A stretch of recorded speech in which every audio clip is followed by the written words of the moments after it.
तो पिछले एनीमे को इसका सवाल था कि सबसे पहला टाइटन कौन बना था, और इसका सही जवाब है यामिर फ्रिट्ज। और इन भाई ने इस सवाल का सही जवाब दिया है। और आज का सवाल स्पेशली ड्रैगन बॉल फैंस के लिए। तो अब मुझे ये बताओ कि गोकू के अलावा किसने सुपर सैयन 3 को अनलॉक किया है। याद रखना, इधर आंसर कैनन स्टोरी के हिसाब से होना चाहिए। कौन इच्छी हो भाई लोग, तो कैसे हो तुम लोग। तो आज हम कोड ब्रेकर के एपिसोड 9 को देखने वाले हैं। और इससे पहले अगर तुम में से किसी ने भी इसके पिछले एपिसोड नहीं देखे हैं वो पहले देख लो। कोड ब्रेकर प्लेलिस्ट का लिंक डिस्क्रिप्शन बॉक्स में मिल जाएगा। तो पहले इसके पिछले एपिसोड देख लो और फिर एपिसोड 9 को कंटिन्यू करना। और जिन्होंने देख लिया है, एंजॉय।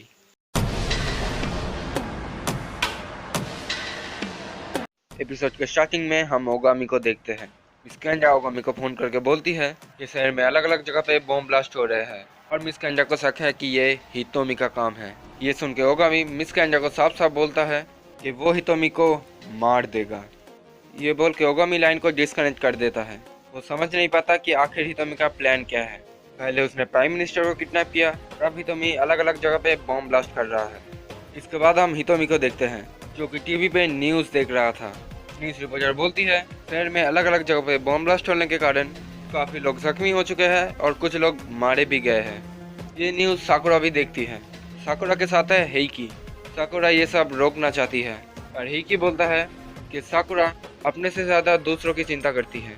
तभी वहाँ पे हितोमी भी आ जाता है। लगता है तुम लोग मजे कर रहे हो। तो तुम लोग क्या बातें कर रहे हो। हम साकुरा के बिहेवियर के बारे में बात कर रहे थे। मुझे यकीन नहीं था कि तुम इसे यहाँ लाओगे। तुम्हारा हुक्म सर आंखों पर। एस हमेशा से यही तो हुआ है ना। तभी हितोमी साकुरा को बोलता है कि जन ने जानबूझ के ओगामी को उसी स्कूल में एडमिशन करवाया जहाँ पे साकुरा पढ़ती है ताकि कोड ब्रेकर्स साकुरा की हिफाजत कर पाए। पर ओगामी को इस बारे में कुछ भी नहीं बताया गया। ये सब कुछ इडेन ने हितोमी के प्लान को बर्बाद करने के लिए किया था। तभी साकुरा हितोमी से पूछती है कि आखिर हितोमी का प्लान क्या है। आखिर तुम मेरे साथ क्या करने वाले हो। मैं कुछ नहीं करने वाला। मैं तुम्हें यहाँ सेफ रखना चाहता हूँ ताकि तुम मेरे प्लान में टांग ना अड़ाओ। क्या यह धमाका करना तुम्हारा प्लान है। हाँ, तुमने सही कहा मिस साकुरा कोजी। आखिर तुम्हें इससे क्या मिलेगा। अगर मैं कहूँ कि मैं ये सब कुछ कोड ब्रेकर्स की मदद करने के लिए कर रहा हूँ तो क्या तुम इस पर यकीन करोगे मिस साकुरा कोजी। इसके बाद हम मिस कैंडा को एक गाड़ी के अंदर देखते हैं। मिस कैंडा अभी भी हितोमी को ही ढूंढ रही थी। अभी भी मिस कैंडा को यकीन है कि हितोमी ये सब कुछ किसी के भलाई के लिए ही कर रहा है। तभी हम मिस कैंडा के एक फ्लैशबैक को देखते हैं। फ्लैशबैक में हम ये देखते हैं कि मिस कैंडा जब अकेली थी तब हितोमी ने ही मिस कैंडा की मदद किया था। हितोमी सभी कोड ब्रेकर्स में सबसे साफ दिल का था, इसलिए मिस कैंडा को हितोमी पर अभी भी यकीन है। तभी अचानक मिस कैंडा के फ़ोन में एक मैसेज आता है। उस मैसेज में किसी ने हितोमी का लोकेशन सेंड किया है। ये देख के मिस कैंडा ओगामी को कॉल लगाती है। ओगामी भी मिस कैंडा को बोलता है कि उसको भी किसी ने हितोमी का लोकेशन सेंड किया है, पर किसने ऐसा किया दोनों में से कोई भी ये नहीं जानता। इसके बाद हम फिर से उसी बिल्डिंग को देखते हैं जहाँ पे हेइकी और हितोमी ने साकुरा और मिस्टर प्राइम मिनिस्टर को किडनैप करके रखा है। अब हेइकी हितोमी से पूछता है कि शहर में जिस जगह पे बॉम्ब लगा है क्या उनका इन सब से कोई लेना देना है। और हम देखते हैं कि हितोमी ने मिस्टर प्राइम मिनिस्टर को एक अलग कमरे में बंद कर दिया है।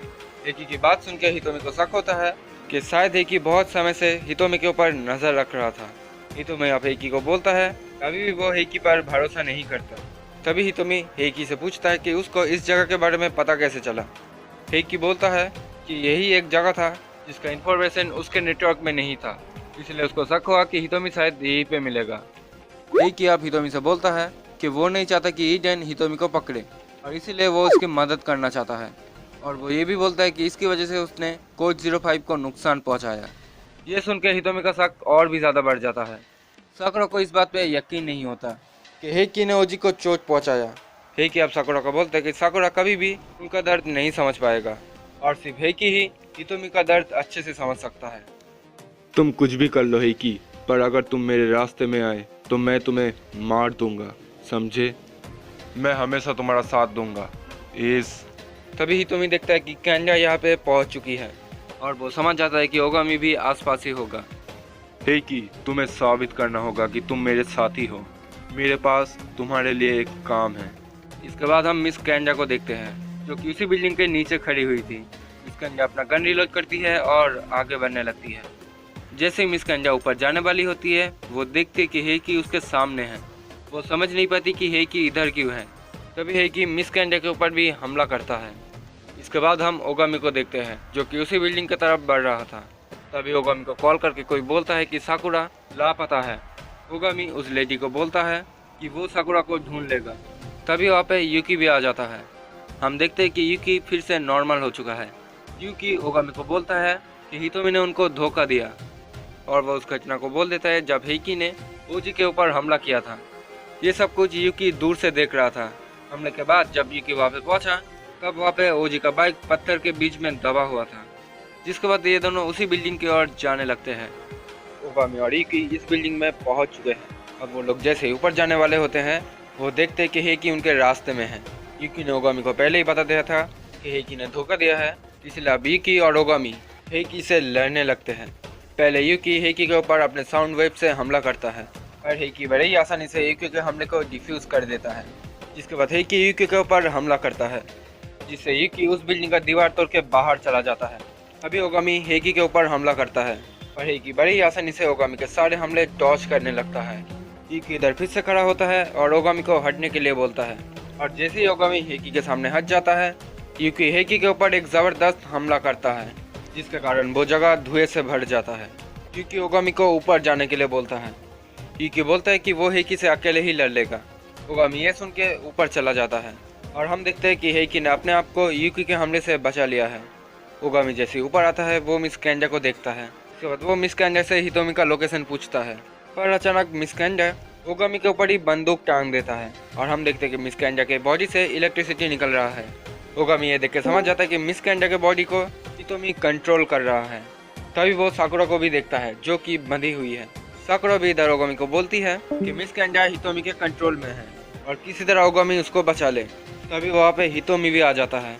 तुमने कैंडा के दिमाग में अपना इलेक्ट्रिसिटी कमेंट डाला है ना हितोमी? सही कहा ओगामी। वैसे भी जिंदा लोगों को कंट्रोल करना किसी डेड बॉडीज को कंट्रोल करने से ज़्यादा आसान है। ओगामी जैसे ये सुनता है वो हितोमी की तरफ बढ़ने लगता है पर ओगामी के रास्ते में मिस कैंडा आ जाती है। वो ओगामी से माफ़ी मांगती है क्योंकि उसे पता है कि उसने अपने मास्टर के ऊपर ही बंदूक टांगा है पर वो अभी हितोमी के कंट्रोल में है इसलिए वो चाहकर भी खुद को नहीं रोक सकती। जिसके बाद मिस कैंडा ओगामी के ऊपर शूट करता है और ओगामी उस बुलेट को जला देता है। तुम्हारे पास कितनी गोलियां हैं? सारी गोलियां इस्तेमाल कर लो। बहुत बढ़िया ओगामी, पर मैंने असल में कैंडा को 2 कमेंट्स दिया था। पहला तुम पर हमला करने का और दूसरा आखिरी गोली से वो सुसाइड कर लेगी।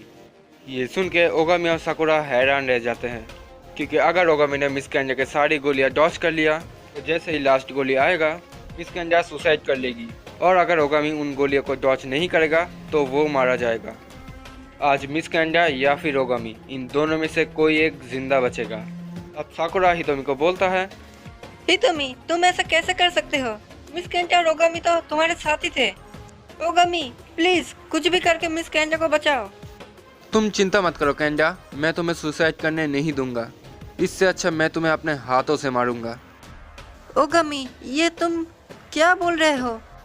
बिना सोचे समझे मुसीबत को झट से ख़त्म करना। तुम अभी तक नहीं बदले ओगामी। अब मिस कैंडा ओगामी के ऊपर कंटिन्यू शूट करने लगती है और ओगामी सभी गोलियों को डॉच करके मिस कैंडा की तरफ बढ़ने लगता है। साकुरा अपने हाथ को खोलने की कोशिश करती है। ये देख के साकुरा की पपी साकुरा की मदद करने के लिए आता है। ओगामी अब मिस कैंडा के करीब पहुंच चुका है और मिस कैंडा के पास अब एक आखिरी गोली बचा है, इसलिए वो अपने बंदूक को अपने ही सर पे टांग देता है ताकि वो सुसाइड कर पाए। ओगामी मिस कैंडा के पास आ चुका है और वो अब मिस कैंडा को जिंदा जलाने वाला है ताकि मिस कैंडा सुसाइड ना कर पाए। अब जैसे ही ओगामी मिस कैंडा को जिंदा जलाने वाला होता है तभी साकुरा मिस कैंडा को पकड़ के ओगामी से दूर हटा देता है और अचानक साकुरा के पूरे शरीर से एक अजीब ऑरा निकलने लगता है। इस ऑरा को देख के ओगामी और हितोमी दोनों ही हैरान रह जाते हैं और हम देखते हैं कि मिस कैंडा हितोमी के कंट्रोल से बाहर आ चुकी है। ओगामी ये देख के खुश है कि मिस कैंडा अब ठीक है। इधर हितोमी समझ चुका है कि साकुरा के पपी ने ही उसका हाथ खोला। क्या बात है, रेयर ब्लड की ताकत तो कमाल का है।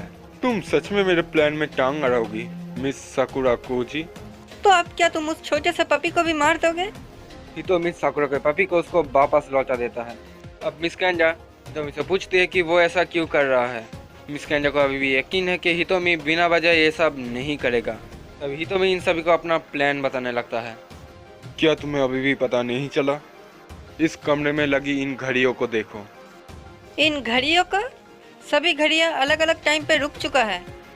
ये घड़ियाँ उस टाइम पे रुका है जिस टाइम पर पुराने कोड ब्रेकर्स मारे गए थे। ये सुन के सभी लोग शॉक हो जाते हैं। 6:23 PM इस टाइम पर पुराना कोड ब्रेकर 03 अपने ड्यूटी करते टाइम मारा गया था।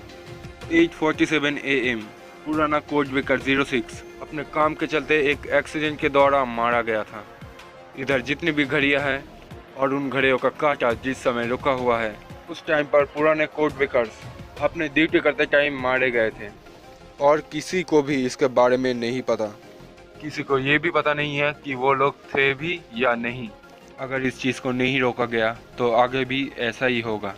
सभी कोड ब्रेकर्स बुराई से लड़ते हैं उनको ख़त्म करने के लिए, और जब वो लोग बुराई से लड़ते लड़ते मारे जाते हैं तब दुनिया को उसके बारे में पता ही नहीं होता। हम आगे ऐसा नहीं होने देंगे। वो ये सब अपने दोस्तों के लिए कर रहा है जो पहले ही मारे गए हैं। और जिसने उन्हें ऑर्डर दिया वो प्राइम मिनिस्टर था। अब वो इसकी कीमत चुकाएगा अपनी जान देकर। नहीं, तुम प्राइम मिनिस्टर को नहीं मार सकते। ऐसा करने से कुछ भी हासिल नहीं होगा। हासिल होगा। प्राइम मिनिस्टर का मौत बहुत बड़ा रोल प्ले करेगा।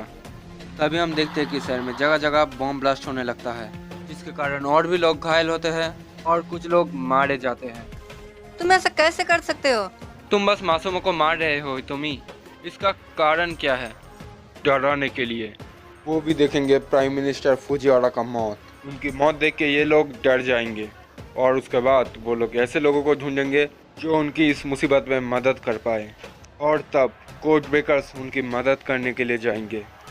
ऐसा करने से सभी लोग कोड ब्रेकर्स के बारे में जानेंगे, उन्हें समझेंगे। सभी को पता चलेगा कि कोड ब्रेकर्स भी होते हैं, जिसके बाद कोड ब्रेकर्स को फालतू में मरना नहीं पड़ेगा। ये सब कोड ब्रेकर्स के लिए है, लेकिन ये खत्म कब होगा हितोमी? इसके बाद तुम उन्हें बचाने जाओगे और सबके सामने हीरो बनकर मदद करोगे, है ना? सही कहा ओगामी। ये सही है। ईडन हमें कुत्तों की तरह इस्तेमाल करता है। सबके सामने आकर मदद करना सही रहेगा। उसके बाद लोग भी हमें जानेंगे, जिसके बाद ईडन भी इसके बारे में सोचेगा। तुम मुझे ज्वाइन क्यों नहीं कर लेते ओगामी? लेकिन भूलो मत, कोड ब्रेकर्स हीरो नहीं हैं। भले ही वो लोग बुराई को मिटाते हैं, पर यह बात भी सच है कि कोड ब्रेकर्स के हाथ भी काफ़ी सारे खूनों से रंगा हुआ है। कितने लोगों को हम कोड ब्रेकर्स मार देते हैं। इसलिए कोड ब्रेकर्स हीरो होने के लायक नहीं है। जिसके बाद ओगामी उन सभी घड़ियों को जला देता है। तुम समझते क्यों नहीं ओगामी? तुम नहीं समझ रहे हो हितोमी। तुम फालतू में इन मासूम लोगों की जान ले रहे हो, और मुझे ऐसे लोग बिल्कुल पसंद नहीं है हितोमी। इस तरह बीकी और हेगी का लड़ाई अभी भी चालू है। हेगी से काफ़ी ज़्यादा ताकतवर है। अब हम फिर से वही कमरे में आ जाते हैं जहाँ पे साकुरा, कैंडा, ओगामी और हितोमी हैं। हितोमी बोलता है कि वो अब पीछे नहीं हटेगा, वो अपने प्लान को पूरा करके ही रहेगा। अब से कोड ब्रेकर्स इस दुनिया में होंगे। लोगों को भी पता चलेगा कि कोड ब्रेकर्स होते हैं। अब कोड ब्रेकर्स भी ईडन से आज़ाद होंगे। ये सुन के ओगामी हितोमी के ऊपर हमला करता है और हितोमी भी ओगामी के ऊपर हमला करता है। पर फाइट शुरू होने से पहले ही कीना पहुंच जाता है और वो ओगामी और हितोमी के बीच में एक बर्फ का दीवार खड़ा कर देता है। लगा नहीं था तुम यही मिलोगे। ये तुम क्या कर रहे हो हितोमी? हमारे पास इन चीज़ों का वक्त नहीं है। तो तुम आ ही गए युकिहिना। ठीक है, चलो चलते हैं। पर ओगामी उस बर्फ के दीवार को पार करके हितोमी के ऊपर हमला करता है, पर युकिहिना ओगामी को रोक देता है। तुम अपने फ्लेम से मेरे बर्फ को नहीं पिघला सकते ओगामी। ओगामी और मिस कैंडा हितोमी को रोकने की कोशिश करता है, पर हितोमी रुकता नहीं, वो जाने लगता है। तभी युकिहिना उन सभी का ध्यान भटकाने के लिए अपने बर्फ से साकुरा के ऊपर हमला करता है और ओगामी साकुरा को बचाने के लिए उस तरफ जाने लगता है। सही समय पे युकी आके साकुरा कोजी को बचा लेता है। क्या कर रहे हो ओगामी? क्या तुम साकुरा कोजी को खतरे में डाल रहे हो? टोकी, तुम आ गए? हाय साकुरा, तुम्हें पता है ना कि हीरो हमेशा लास्ट में आता है। रुक जाओ, प्राइम मिनिस्टर को वापस करो। पर युकिहिना कुछ भी नहीं सुनता, वो प्राइम मिनिस्टर को लेके जाने लगता है। वैसे बता दूं, इस बिल्डिंग में काफ़ी सारे बॉम्ब्स लगे हुए हैं, तो अगर बचना चाहते हो तो निकल जाओ। ये बोलने के बाद ही अचानक वहाँ पे ठंडी हवाएं चलने लगता है और कुछ बॉम्ब्स फट जाते हैं, जिसकी वजह से ओगामी और टोकी अपना बैलेंस खो के ज़मीन पे गिर जाते हैं। साकुरा जैसे तैसे अपने आप को संभाल के यूकी हिना के पीछे जाने लगता है। सभी लोग साकुरा को रोकने की कोशिश तो करता है पर साकुरा नहीं रुकती। इधर है कि यूकी को बोलता है कि वो दोनों और किसी दिन लड़ेंगे और अभी उन दोनों को निकलना चाहिए। जिसके बाद हम देखते हैं कि वो बिल्डिंग टूट के गिरने लगता है। थोड़ी देर बाद हम एक गाड़ी को देखते हैं। हम देखते हैं कि उस गाड़ी के अंदर यूकी हिना, हितोमी, हेइकी, मिस्टर प्राइम मिनिस्टर और साकुरा है। हितोमी साकुरा को बोलता है, किसने सोचा था तुम हमारे बीच में आ जाओगी। मैं तुम्हें प्राइम मिनिस्टर को मारने नहीं दूंगी और किसी मासूम को भी नहीं। ये सुन के हितोमी मुस्कुराता है और यहीं पे ये एपिसोड खत्म हो जाता है। तो यही था कोड ब्रेकर एपिसोड 9 की पूरी कहानी। अब अगर तुम्हें ये वीडियो अच्छा लगा तो इस वीडियो को लाइक करो, कमेंट करो, शेयर करो और अगर चैनल पे नए हो तो चैनल को सब्सक्राइब करके घंटे को ऑल पे सेट कर दो। तो आज की इस वीडियो को यहीं पे एंड करते हैं। आरा आरा सायोनारा।